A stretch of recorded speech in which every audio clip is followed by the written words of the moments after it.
So I had this idea. Hear me out. The Crab Eaters Association. The C. Get it? C. The C. C.E.A. C. C. C. The C. Yeah. Anyway, I'm the president, vice president here. How about I'm the CEO? You can be the COO. So I'm the face. I make all the decisions, and you do all the work. That's usually how this works anyway. You take all the credit for anything I do well, and anything I do wrong, it was all me. Sensei, grasshopper, you guys get it. We want to include the public, the crab-eating public, in these decisions. Right now, as watermen, we're facing bushel limits on the male crabs. We already have female bushel limits. We're protecting the female population. Last year, the female population went up, was it 50, 60%? Big jump. Awesome to see that many females in the bay, able to reproduce the next generation. But as watermen, I feel like, especially you and I as the harvesters, now you sell your own crabs, but you're not a store, or you're not a picking house or something like that. But as harvesters, we're just as underrepresented as the crab-eating public. Yeah, I mean, that makes sense. We're the ones with the boots on the ground, seeing what's actually going on, catching the crabs, and we have no say in any of the, we don't have a dog in the fight. You know what I mean?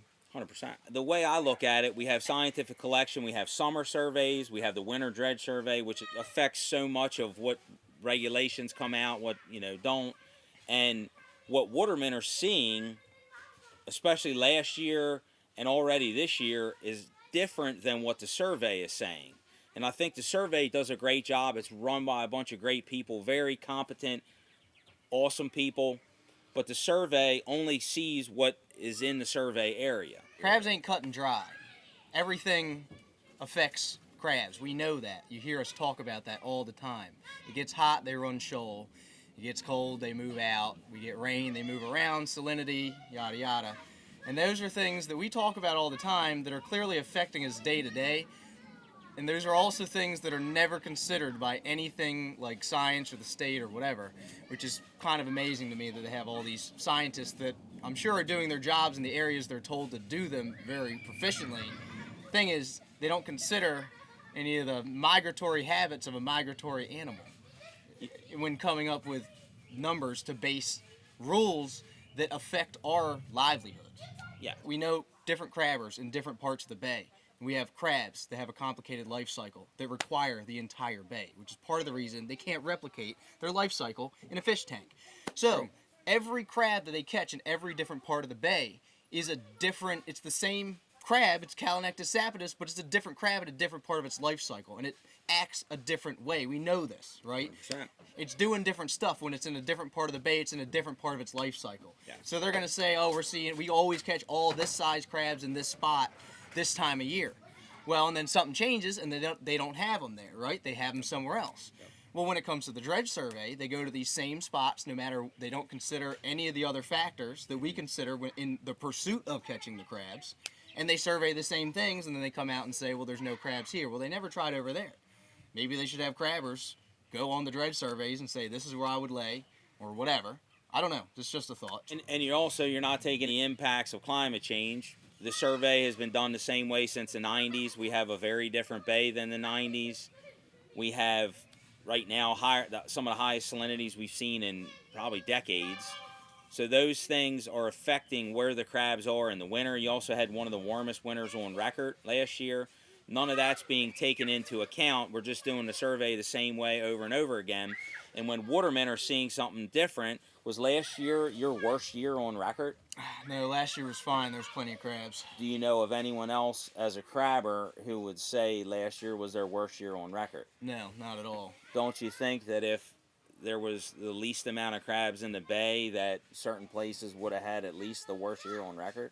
Yeah, and I mean, we had a tough spring here, but in other areas they didn't have a tough spring. And then we had a good fall, and then they had a tough fall. But I mean, you're talking about a migratory animal. Their life cycle is complicated. You literally can't raise crabs in captivity because we can't replicate the habitat, environment, and natural cycle of the life cycle of a blue crab.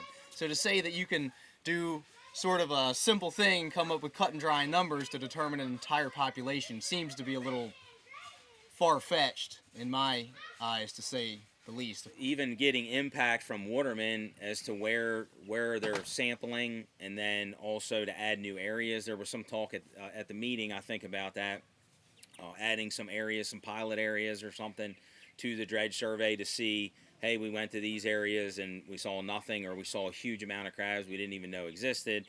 This last winter was one of the warmest winters since the 90s, so the crabs weren't buried. They weren't doing what they were supposed to do to be sampled. So the fact that they saw 300 million crabs, to me, is a very low estimate, because a lot of the crabs were moving around, let alone in areas where they weren't being surveyed. And we're seeing the results of that this year. We're seeing crabs up here way in the backs of creeks where they're not even usually until July. We're seeing crabs, small crabs, all the way up the bay already. We're seeing many different things that we don't typically see, all because of how warm the winter was. There's going to be one extra shed. The reason I don't think we're seeing many little tiny thumbnail crabs is because they've already shed once, so now we're seeing them as this big, or we're seeing them as this big. So we're a whole jump ahead because of how warm it was. Those crabs didn't make it up. So it ain't rocket surgery. It's not. It's definitely not rocket surgery. And I think if you had Watermen saying this is the worst year we've ever had, it's horrible, matches what the survey says, then we would be in agreement with, hey, we need these regulations. But when we're seeing things that are different than what the survey is saying, and nothing of what we're seeing is taken into account, that's difficult when we're the ones who are relying on this to make a living. Part of the issue is that they give us options that none of us had any say in, and it's not Yes, backed by any kind of... Talk about this too. Yeah, they present us with these options which are not real options. They're something that somebody else has already decided that does not affect the person that's come up with the options. Yes, correct. So over the winter, we could have had meetings inviting Watermen, whoever wanted to come in, all stakeholders to come in and say, if we need to have bushel limits, depending on the dredge survey, what do you want to see? What do you think? What would be the best for the bay in general? What would be best for you? And flesh all that out over the winter, so that when it comes up, hey, we have this many crabs, what's the best for everybody overall? There's so much we don't know. I think that in talking to a larger, broader spectrum of people all around the bay, we can actually learn a lot more about crabs, and in doing so, benefit not only the crab itself, but the crab-eating public and the watermen, and finding ways to impact positively the crabs, people eating the crabs, and the watermen themselves. And I think it's a win-win for everyone. For something that's kind of interesting, I was looking, I shot that black bear a couple years ago, and I have the certificate on my fridge, and it says, on the certificate, it says, "Thank you for being part of preserving Pennsylvania's wildlife." 100%. So why have they've switched the discussion of hunting to be that hunters are now the biggest conservation group of a state. 100%, because that's not how it is here. They generate all the money. Exactly. It's no different here. We pay taxes on the crabs we catch. We pay into all our fees to renew our license. We pay for the conservation, yet we are not credited or looked at as the biggest conservationists in the bay. Absolutely. And we are by far the most interested in keeping crabs in the bay. And we're putting the most amount of money, time, effort, and data towards it. And we're still viewed as the opposite of that. Yes, the takers.